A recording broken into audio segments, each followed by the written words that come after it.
Le secrétaire général du Conseil de l'Europe, Thorbjørn Jagland, a déclaré qu'il y avait eu, je cite, trop peu de compréhension, fin de citation, de l'Europe autour des défis auxquels fait face à la Turquie après le coup d'État militaire manqué le mois dernier. Le secrétaire général est le premier fonctionnaire européen de haut rang à se rendre en Turquie après la tentative du coup d'État. Il a exhorté l'Europe à aider la Turquie dans les défis auxquels sont confrontées les institutions démocratiques.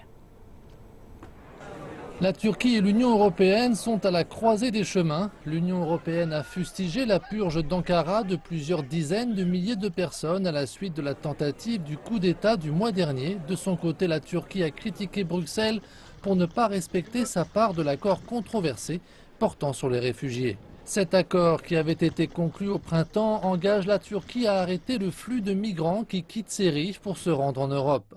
Le ministre turc des Affaires étrangères a menacé de mettre un terme à l'accord si l'exemption de visa pour l'Europe n'est pas accordée aux citoyens turcs, comme cela avait été promis. Mais pour l'Allemagne, la responsabilité incombe à la Turquie. À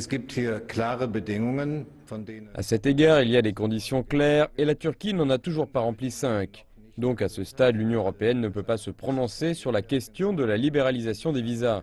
La Turquie a encore du travail à faire et qu'il soit fait ou non, cela reste à voir.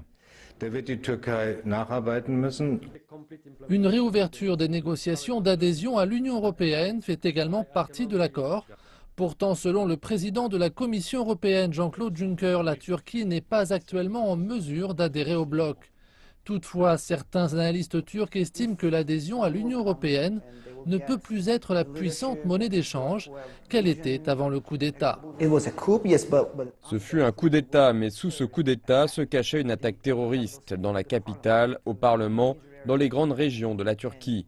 Et nous nous attendions à plus de sympathie envers la société turque et le gouvernement turc de la part de l'Europe. Mais jusqu'à présent, cela ne s'est pas produit. Maintenant, le peuple turc se pose de plus en plus de questions sur les valeurs de l'Union européenne. L'inquiétude grandit sur la façon dont ces tensions auront une incidence sur l'accord de réfugiés déjà fragile. Un accord qui a d'ailleurs entraîné une diminution spectaculaire des passages et des morts. Avec sa menace d'abandonner l'accord, la Grèce a déjà sonné l'alarme. Selon Athènes, un afflux important de réfugiés a lieu sur les îles depuis la tentative de coup d'État du 15 juillet.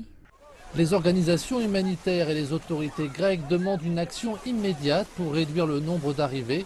Athènes affirme que plus de 9000 hommes, femmes et enfants ont été enregistrés sur les îles au cours de ces 2 seules dernières semaines. Avec l'instabilité au Moyen-Orient, les frontières turques compromises par les 10 000 postes vacants de militaires après l'insurrection, le temps est idéal pour une traversée. Les conditions sont certainement réunies pour que le nombre de réfugiés en direction de l'Europe augmente à nouveau.